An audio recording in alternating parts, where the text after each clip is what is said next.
আরো একটি নতুন দিন এবং আরো একটি নতুন সকাল আল্লাহ তাআলা আমাদেরকে উপহার দিয়েছেন। আলহামদুলিল্লাহ, শুকরিয়া। হ্যালো এভরিওয়ান, আসসালামু আলাইকুম। মারিয়াম মারিয়া ব্লগ থেকে আমি মারিয়া বলছি। আশা করি আপনারা সবাই ভালো আছেন। আলহামদুলিল্লাহ, আমরা ভালো আছি। সকালের নাস্তায় আমি বাবুদেরকে এখানে নুডলস দিয়েছি এবং ডিম দিয়েছি, সেদ্ধ ডিম। এটা এখান থেকে আমি ২ ফালি করে কেটে নিয়েছি। ২ জনকেই আমি মাঝখান থেকে ডিম কেটে তারপরে দেই, যাতে ওরা সুন্দরভাবে খেতে পারে। কারণ আস্ত ডিমটা ওরা খেতে পারে না। তো এইজন্য হচ্ছে গিয়ে আমি সবসময় ওদের ডিমটাকে মাঝখান থেকে কেটে দেই। এবং মাঝে, মাঝে ছোট জনকে আরো বেশি, বেশি টুকরো করে দেই, যাতে করে ওর খেতে সুবিধা হয়। এটা ওদেরকে দিয়ে দিয়েছি। এখন ওরা এটা খেয়ে নেবে। তারপরে হচ্ছে গিয়ে আমি ১১ টার দিকে হালকা একটু নাস্তা দিয়ে দেবো ওদেরকে। সেটা হচ্ছে গিয়ে আমি এখানে কলা দেবো। কলাটাকে আমি কেটে, কেটে দেবো। কারণ আমার বড় মেয়ে কলাটা কেটে, কেটে দিলেই পছন্দ করে কাঁটা চামচ দিয়ে খাওয়ার জন্য। কারণ ও কামড় দিয়ে বা কলা ছুলে তারপরে হচ্ছে কলার খোসাটা কোথায় রাখবে সেটা নিয়ে ঝামেলা করে। তো এইজন্য হচ্ছে গিয়ে আমি ওদেরকে কলাগুলো কেটে, কেটে দেই। তারপরে হচ্ছে গিয়ে ওরা দেখতেও ভালো লাগে এবং এক মুখে একটা করে দিতে পারে বা কাঁটা চামচের সাথে রেখে টুকরো, টুকরো করে কামড় দিয়ে খেয়ে নেয়। তো এইজন্য হচ্ছে গিয়ে আমি এই কলাগুলোকে কেটে দেই। তো এভাবে করে আমি কলাটাকে সুন্দরভাবে করে কেটে এখানে ফ্রিজে আমি দিয়ে দিয়েছি। এখন এটাকে আমি চাপ দিয়ে একটু নিচের দিকে করে দেব দেখার সৌন্দর্যের জন্য। এভাবে করে দিলে যতটা সুন্দর লাগে, বাচ্চারা আসলে খেতে একটু ভালোবাসে। তো তারপরে এখানে আমি কিছু কাজু বাদাম দিয়ে দেব। যে কয়টা খায়। কারণ আমার ছোট মেয়ে হচ্ছে গিয়ে কলা একদমই খেতে চায় না। তো যেহেতু ২ জনকেই দিয়েছি, তো বড়জন কলা খাবে আর ছোটজন বাদাম খাবে। তো এখানে আমি হচ্ছে গিয়ে কিছু কাজু বাদাম দিয়ে দিয়েছি। এখন আমি এটাকে হচ্ছে গিয়ে আমার মেয়েদেরকে দিয়ে দেব। মেয়েরা খেয়ে নেবে। তো যাই হোক, আলহামদুলিল্লাহ, সকালের পর্ব শেষ হয়ে গিয়েছে। এখন আমি হচ্ছে গিয়ে দুপুরে রান্নার প্রস্তুতি নিয়েছি। এখানে আমি সবকিছু কেটে-কুটে নিয়েছি। এখানে কিছু সবজি আমি মিক্স সবজি ভাজি করব।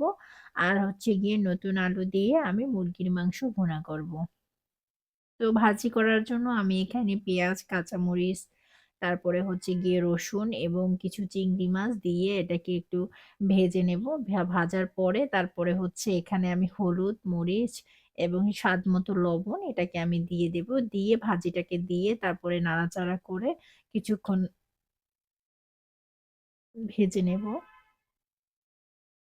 যখন কিছুটা সিদ্ধ হয়ে যাবে তখন আমি কিছু টমেটো কুচি উপর থেকে দিয়ে দেব। দিয়ে পরিমাণ মতো একটু পানি দিয়ে তারপরে হচ্ছে গিয়ে নাড়াচাড়া করে ঢাকনা দিয়ে ঢেকে দেব। পানিটা যখন টেনে আসবে তখন আমি এখানে ধনিয়া পাতা দিয়ে দেব। ধনিয়া পাতা যেহেতু শীতের সিজন, এখন তো ধনিয়া পাতা প্রচুর পরিমাণে থাকে। তো এটা না দিলে আসলে খাওয়াটাই অসম্পূর্ণ থেকে যায়। তো আলহামদুলিল্লাহ, আমার কিন্তু ভাজি হয়ে গিয়েছে। এটাকে আমি তুলে নিয়েছি। এখন আমি চলে যাব মুরগির মাংস রান্না করার জন্য। এখানে আমি বাটা মসলা হিসেবে এখানে দিয়েছি পেঁয়াজ, রসুন এবং আদা বাটা এবং এখানে হলুদের গুঁড়া, মরিচের গুঁড়া একসাথে করে দিয়ে দিয়েছি এবং ধনিয়া, জিরার গুঁড়াটা দিয়ে স্বাদমতো লবণ দিয়েছি। প্রয়োজন হলে পরেও আমি লবণ দিয়ে দেব। তো এখানে আমি শুকনা মসলা দিয়েছি এলাচ, দারচিনি এবং তেজপাতা। এটাকে দিয়ে তারপর হচ্ছে গিয়ে আমি তেল দিয়ে দেব। তেলটা একটু কম হয়েছিল, পরে আমি আরেকটু দিয়ে দেব। তো এখানে আমি যেহেতু মসলার সাথে একটু পানি আছে সেটা টানানোর জন্যই আমি একটু জাল করে নিচ্ছি। তারপরে হচ্ছে গিয়ে যখন জাল করা হয়ে গিয়েছিল তারপরে আমি পাশ থেকে একটু তেল দিয়ে দিয়েছিলাম। এরপরে হচ্ছে গিয়ে আমি এগুলোকে দিয়ে একসাথে করে আলু এবং মাংসগুলোকে দিয়ে দিয়েছি। যেহেতু আলুটা লাল আলু ছিল, তাই আলুটা কেন জানি না সিদ্ধ হতে চাচ্ছিল না। আগের দিনও রান্না করেছিলাম, কিন্তু সেই আলুটা সিদ্ধ হয়নি। তারপরে হচ্ছে গিয়ে আমি এইজন্য একসাথে করে দিয়ে দিয়েছি।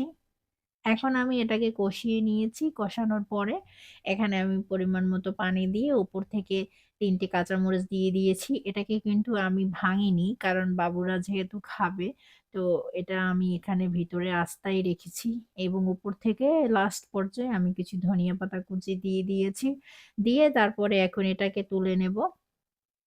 তো মাশাআল্লাহ এটার কালারটা কিন্তু ভালো এসেছে এবং খেতেও কিন্তু আলহামদুলিল্লাহ অনেক মজা হয়েছিল। নতুন আলু দিয়ে আসলে মুরগির মাংস। এটা ঝোল, ঝোল রান্না করেছিলাম। একটু ঝোলও ছিল, বেশিটা ভুনা হয়নি। তারপরে হচ্ছে বিকালে নাস্তার জন্য আমি এখানে ফ্রেঞ্চ ফ্রাই বানাবো। তো এগুলো আমি আগে থেকে দুপুরবেলা রান্না করার সময়ই আলুটাকে কেটে তারপরে হচ্ছে লবণ পানিতে ভিজিয়ে রেখেছিলাম। আর এখানে হচ্ছে বেসনটাকে গুলে নিয়েছি। এখানে বেসনের ভিতরে আমি বেশি কিছু দেইনি। শুধু একটু চাট মসলা এবং একটু হলুদ গুঁড়ো দিয়েছি। এবং এটাকে আমি এভাবে ডুবিয়ে তারপরে হচ্ছে গিয়ে অল্প পরিমাণ তেলে ভেজে নেব। তো এই যে উপরে আমি এটাকে মেখে তারপরে হচ্ছে গিয়ে একটা, একটা করে দিয়ে দিচ্ছি। যেহেতু একটু দূরত্ব রেখে, রেখেই দেব। কারণ হচ্ছে এক জায়গায় দিলে এগুলো দলা পেকে যাবে। তাই আমি একটু দূরে, দূরে করে দিয়ে এগুলোকে সুন্দরভাবে করে ভেজে নেব। তবে অবশ্যই এটাকে লো আঁচে ভাজতে হবে। যেহেতু এটা লো আঁচে না ভাজলে ভিতরে যে আলুটা আছে সেটা কিন্তু সিদ্ধ হবে না। আমি দূরে, দূরে দিয়েছি তারপরেও কিন্তু এটা লেগে গেছে। তো এই যে আমার ভাজা হয়ে গেছে। ভাজা হওয়ার পরে কিন্তু বেশ ক্রিসপি হয়েছিল। এবং খেতেও কিন্তু আলহামদুলিল্লাহ ভালোই মজা হয়েছিল।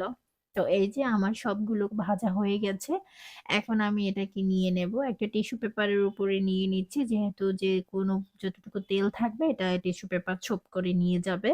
তারপরে হচ্ছে আমি এখানে টমেটো সস দিয়ে দিয়েছি। যেহেতু বাচ্চারা সস ছাড়া কিছুই বোঝে না। তো উপর থেকে আমি কিছু পেঁয়াজ এবং কাঁচামরিচও দিয়েছি। যেটা খাবে সেটা খেয়ে নেবে। তো এটাই কেমন লাগলো